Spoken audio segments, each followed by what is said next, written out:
Olá, este é o Por Dentro da Política e eu vou conversar com o deputado Carlos Bezerra Júnior, do PSDB. Muito bem-vindo aqui ao estúdio da TV Assembleia SP mais uma vez, deputado. Obrigado, Jorge, é um prazer. Vamos prestar contas de mandatos, desafios que cercam o trabalho à frente da Comissão de Defesa dos Direitos da Pessoa Humana, da Cidadania, da Participação e das Questões Sociais. Comissão essa que o senhor era o presidente e agora retorna para mais um mandato. Reeleito, deputado. Primeiro, parabéns, né? Obrigado. Na verdade, é um desafio enorme, uma responsabilidade imensa. Eu venho trabalhando na Comissão de Direitos Humanos desde que cheguei aqui à Assembleia. Eu fui no meu primeiro mandato, nos primeiros 4 anos, eu fui vice-presidente e agora, nesse mandato, assumi a presidência nos últimos 2 anos e agora, pela condução, com o apoio dos colegas, reconduzido há mais 2 anos de desafios aí, mas que enchem a gente de responsabilidade e aquela sensação boa de que a gente também tá no caminho correto. Uma das coisas que eu penso que são fundamentais na condução da comissão e que eu acho que isso tem agregado muito é o fato de nós termos o tema, o pilar dos direitos humanos como o grande fio condutor dessa comissão.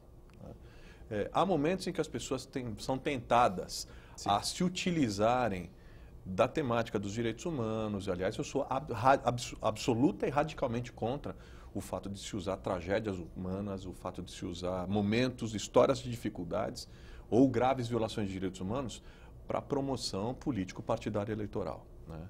Não é esse o foco. Não dá, e eu não tenho permitido, a gente tem trabalhado nessa linha com equilíbrio, quer dizer, faz-se a denúncia, faz-se a investigação, traz-se o tema à pauta, mas se utilizar da tragédia das pessoas, expondo histórias, expondo imagens para promoção pessoal, para promoção político-partidária, essa é uma coisa que a gente tem, de fato, impedido que aconteça e, graças a Deus, esse é um entendimento de todos os deputados, porque direitos humanos talvez, das comissões temáticas da Casa, eu creio ser a única comissão que é capaz de, uma vez conduzida com absoluto comprometimento com a temática, é a temática capaz de estar acima das diferenças político-partidárias ou ideológicas, que ela nos une, ela converge. Agora, claro, o debate político se faz, o embate ideológico se faz, o que não dá para fazer e que, graças a Deus, não tem sido feito na comissão aqui na Casa,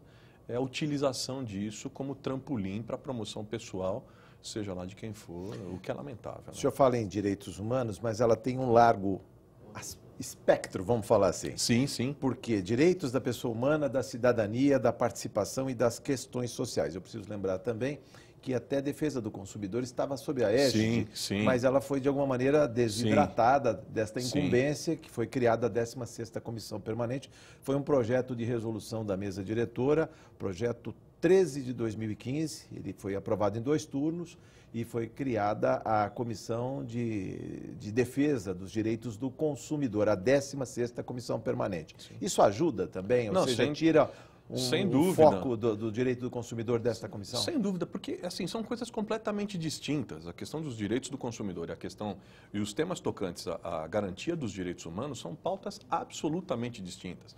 E, aliás, assim, respeitosamente, eu vou até dizer, eu sempre fui um crítico muito grande de que essas coisas se misturem. Porque quando a pauta dos direitos do consumidor, por algum motivo, se sobrepõe ou sobrepuja a pauta dos direitos humanos, tem alguma coisa errada. Elas são temáticas distintas. Uma fala de direitos, fala da vida, fala da valorização da vida, fala do ser humano. A outra é uma questão de direitos específicos nas relações de consumo. Isso é outra coisa, né? Misturar essas 2 pautas, sem dúvida nenhuma, é confundir coisas que não são convergentes. E eu acho que nesse sentido, o novo presidente da Casa acertou, a nova mesa diretora acerta, ao ter uma comissão específica para a discussão de temas relativos a direitos do consumidor. Vai se falar sobre a questão de abusos de operadoras de telefonia, coisas desse sentido, por exemplo, que nada tem a ver, não dizem respeito a temas como, por exemplo, violência contra a criança. Como é que você vai misturar essas coisas? Ou temas como, por exemplo, violência contra a população de rua, abandono, abrigamento, as questões ligadas à migração, refúgio, são coisas muito distintas. Então, nesse sentido, eu acho que abre uma avenida ainda maior para a gente reforçar aquilo que tem sido trabalhado na comissão com mais afinco, e as questões ligadas ao direito do consumidor têm um espaço específico também que podem ser reforçados e trabalhar dentro de uma outra perspectiva. O senhor falou em população de rua, só na capital são 16 mil pessoas em situação de rua. É uma cidade dentro de outra cidade. Está no foco da comissão e da sua presidência o trabalho com morador de rua? Tem 3 prioridades que eu elenquei como presidente da comissão para trabalhar com ênfase nesse próximo biênio. As questões ligadas à população de rua, ano passado, aliás, esse foi um dos temas fortes da comissão. A gente fez debates aprofundados sobre isso. Nós tivemos uma crise de maio a junho do ano passado, só na capital, mais de 100 pessoas morreram, pessoas em situação de rua morreram por problemas nas condições de abrigamento, por não abrigamento, enfim, pelo abandono e pela não preparação do próprio poder público para enfrentar um problema como esse. Sim. Então, esse é um tema que vai ser debatido. Aliás, eu estou para aprovar um projeto nas próximas semanas. A gente deve aprovar um projeto de lei, fruto de um amplo debate que vem sendo feito, construído, de diretrizes para as políticas voltadas à população em situação de rua em todo o Estado. São Paulo está atrasado nisso, nós precisamos avançar. Há outros estados que já avançaram, a gente precisa ter uma adequação, organizar as diretrizes, enfim, ter um olhar diferenciado para o próprio orçamento, nas políticas públicas, isso é fundamental. E antever o que pode vir a acontecer, como por exemplo, há momentos que nós sabemos que são críticos, por exemplo, a estação de inverno. Nós já sabemos que nós teremos um problema sério com relação à população em situação de rua, pelo simples fato de que daqui a pouco chega o inverno. Aliás, a Prefeitura de São Paulo está se movendo bem nesse sentido. Será que vai dar conta? Porque as administrações anteriores, mesmo tendo em tela esse número, 16 mil pessoas, só conseguia abrigamento para metade deles, 8 mil em tela. E tem que se pensar primeiro, tem que se pensar que isso é uma política integrada que ninguém faz sozinho. Primeiro é multissecretarial, por assim dizer. São várias secretarias envolvidas. Segundo, o Estado e o município precisam conversar sobre essa temática. E terceiro, é muito importante, um treinamento específico de quem aborda. Quer dizer, seja a Polícia Militar, seja a Guarda Civil Metropolitana, há que se fazer uma sensibilização sobre a abordagem que se faz com a pessoa em situação de rua. Eu já ouvi absurdos do tipo, mas eu vou lá e eu tiro esse papelão, que é um absurdo essa pessoa estar com esse papelão aqui, que essa sujeira... Está privatizando o espaço público. Só um minutinho. Para você é um papelão. Para ele é a casa. Para aquela pessoa é a casa dele. Calma. Entendeu? Vamos tentar entender. Aliás, eu acho que faz-se necessário soluções alternativas. Tem, por exemplo, uma ocupação, estive lá outro dia com o padre Júlio Lancelotti, tem uma ocupação ali na região da Zona Leste, próximo do Belém, Paris, ali. Tem uma ocupação. Junto a um viaduto, inclusive. Exatamente. Logo atrás ali, daquele lugar, na Radial Leste, aquela ocupação está todinha junto ao muro. Se a gente dá uma volta e vai para trás do muro, a gente vê que ali tem uma linha de trem e um terreno completamente desocupado. Antigos galpões alfandegados ali. Exatamente. Que serviam, inclusive, à ferrovia. Que tem pendências judiciárias, que ninguém resolve. Aquele espaço... Ali já foi uma área nobre, viu? Eu sei disso. Lembra da história ali, antigo, o hipódromo paulistano era ali em frente. O hipódromo paulistano, depois, nos anos 40, foi transferido para a Cidade Jardim. Quer dizer, ali já foi o must da cidade de São Paulo. Aquele espaço ali, Jorge, por exemplo, que você conhece bem, muitas pessoas conhecem, poderia ser... Aquele espaço de trás ali do muro poderia ser ocupado provisoriamente numa solução que fosse que buscasse o consenso com a população, com o poder público, com a própria ferrovia, de se ter ali um espaço provisório com a construção de residências provisórias, de espaços provisórios, para que aquelas famílias ali estivessem. Saíssem do relento, pelo menos. Lógico. Aquela condição daquelas famílias, eu estive ali algumas vezes. A condição daquelas famílias, eles são refugiados urbanos. Muitas vezes a gente se sensibiliza com os refugiados sírios, com o que está acontecendo na guerra na Síria, o bombardeio que acontece em Alepo e em outros lugares do mundo, mas a gente se esquece que aquelas pessoas, elas não são vítimas de um bombardeio, mas elas são vítimas de insensibilidade, sim, elas são vítimas da invisibilidade, da exclusão completa. Aquelas pessoas são refugiadas, elas não têm para onde ir. Quer dizer, por que a gente não busca novas alternativas para velhos problemas? Eu acho que esse é o desafio. Então nós vamos discutir um pouco disso na comissão, falar um pouco sobre a questão da população em situação de rua, as 3 prioridades, né? A questão da violência contra a criança e adolescente, sim, mas principalmente com o foco voltado para a redução de homicídios. Aliás, no tocante a homicídios, Jorge, nós temos um problema hoje extremamente complexo no Brasil e que as pessoas parece que todos nós, de certa forma, estamos anestesiados. Qual é 60 mil pessoas morrem por ano vítimas de arma de fogo e mortes violentas no país. Isso é uma guerra. Isso é uma Pensa guerra. comigo o seguinte, 60 mil pessoas por ano são números de guerra, vamos fazer um comparativo. Lembra do atentado de Paris, que comoveu o mundo inteiro, todo, sim, mundo com a bandeirinha francesa, ore por Paris e tal. É um atentado de Paris por dia no Brasil, esse número de pessoas. Mais de 60% delas são jovens nas periferias das grandes cidades, pobres, negros, entre 15 e 29 anos. Algo precisa ser feito no tocante a isso. Uma discussão sobre políticas públicas, uma discussão sobre abordagem policial, uma discussão sobre o papel do Estado, uma discussão sobre do que está acontecendo. Trazer essa juventude para dialogar um pouco, conversar um pouco, a falta de oportunidade, a falta de espaços de lazer, enfim. Isso é fundamental. E, por último, como terceira prioridade, as questões ligadas a refúgio e a imigração e refúgio. Sim. São Paulo é o principal destino da América Latina, daqueles que continua sendo, aqueles que procuram refúgio e que procuram um novo espaço de imigração quando falam do Brasil. Então, nós precisamos discutir isso, falar isso, quer dizer, o quanto nós estamos preparados, os equipamentos públicos, os agentes públicos, enfim, coisas simples, como, por exemplo, a questão de documentação. A gente não sabe disso porque eu não vivi ainda na condição de imigrante ou de refugiado, acho que você também não. Sim. Mas, por exemplo, a situação do imigrante, as dificuldades cotidianas passam pelo básico. Por exemplo, o documento que é concedido a um refugiado, a um imigrante, é um documento numa folha como essa, uma folha de sulfite, com uma foto 3x4, sim, que parece um documento provisório. A pessoa chega no banco para abrir uma conta, o gerente do banco olha e fala, não, mas isso aqui não é possível, isso aqui não pode abrir uma conta no banco, porque não há a sistematização, sim, a facilitação. A burocracia ainda predomina. Bom, o que falar até da proposta, quando se fala na questão do refugiado, esse que é diplomado e não tem o diploma reconhecido aqui. Esse é um outro problema que nós estamos trabalhando, você lembrou bem, esse é um outro problema que eu estou trabalhando, inclusive, com um projeto, sim, de lei. Exatamente. Para abolir as taxas das universidades públicas, para que o refugiado, para que o imigrante, possa fazer a revalidação do seu diploma. Para que não aconteça o que está acontecendo, Jorge. Está acontecendo, por exemplo, você tem imigrante, você tem refugiado haitiano, qualificado, médico, advogado, varrendo rua, trabalhando na construção civil. Veja, isso não desqualifica ninguém, é, sim, um trabalho.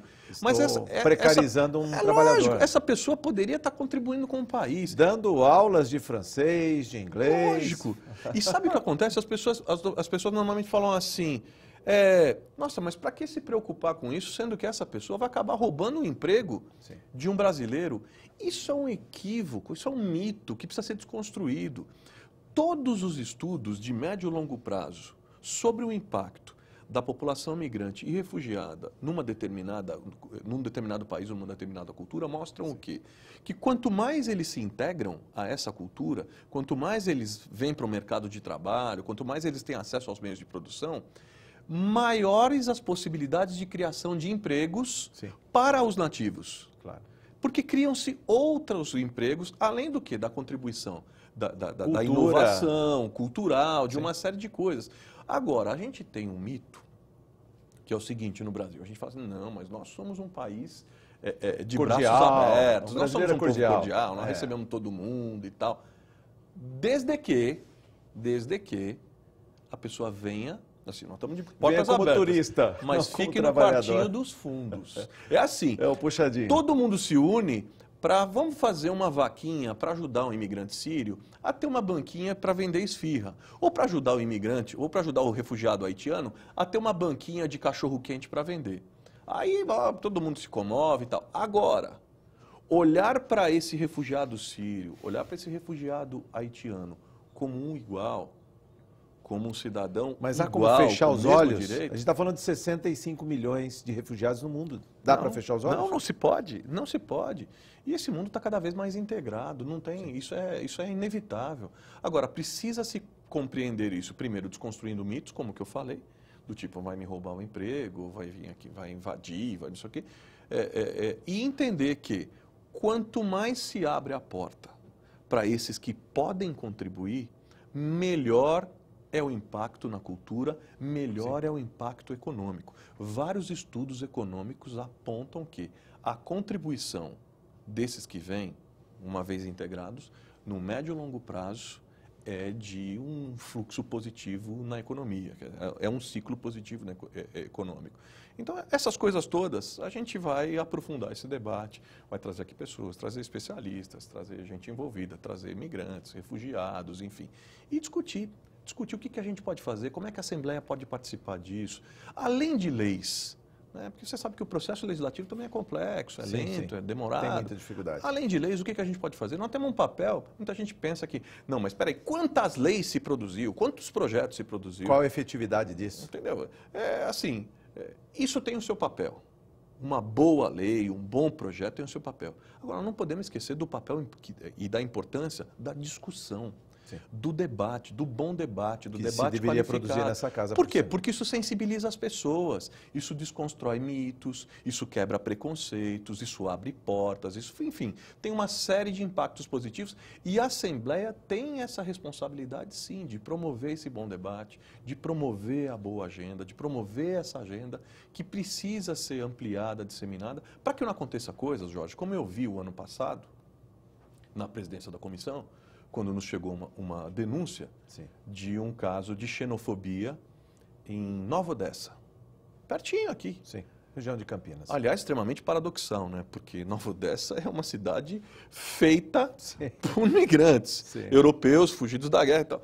Assim, nós chegamos lá, o que a gente encontrou foi uma suástica, acho que do meu tamanho, uma parede. Neonazistas. Na parede do cemitério da cidade. E, assim, escrito ali, pichado, fora macacos, voltem para o Haiti. Quer dizer, isso acontece por quê?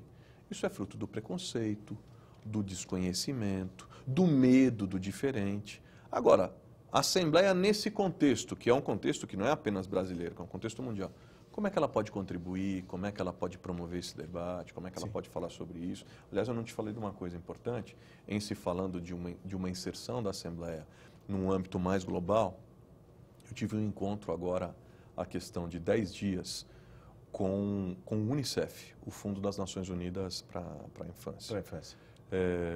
Eu tive uma série de encontros, um deles na Universidade da ONU, outro com a coordenadora mundial do UNICEF, que é também a coordenadora de uma campanha global contra a violência, pela erradicação da violência contra crianças e adolescentes. E conte também como o Brasil é visto nesta página aos olhos do mundo. Pois é, nós estamos sendo vistos. O Brasil, infelizmente, que tem sido protagonista numa série de campos, e eu vou falar, já dando o exemplo do enfrentamento ao trabalho escravo, nós estamos vivendo esses últimos 2 anos com esse impasse político, com essa crise política, moral, econômica, institucional que se abateu, que se colocou sobre o país.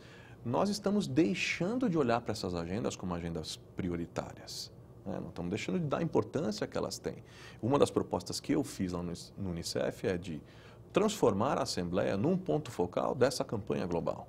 Quer dizer, a Assembleia ser um ponto no Estado de São Paulo e no país de disseminação dessa informação, de formação e de capacitação de pessoas que possam replicar essas informações, produzir políticas públicas de qualidade, levar a campanha adiante, chamar a atenção da sociedade e dizer o que está acontecendo, especialmente com relação à morte, aos homicídios ligados à criança e ao adolescente, que são um problema grave no Brasil. Precisamos trabalhar isso. Eu estava falando, a gente está perdendo espaço, por exemplo, vou te dar o exemplo do trabalho escravo. O Brasil é visto por organismos internacionais, como a Organização das Nações Unidas, onde eu já estive falando algumas vezes, né, como um case mundial de sucesso, por políticas como a PEC do trabalho escravo, que expropria terras de quem for encontrado explorando trabalho escravo. É um case mundial pela lista suja do trabalho escravo, né, que é aquela lista que dá transparência, no Ministério da Justiça. Divulga todos aqueles que foram flagrados explorando trabalho escravo. Sim.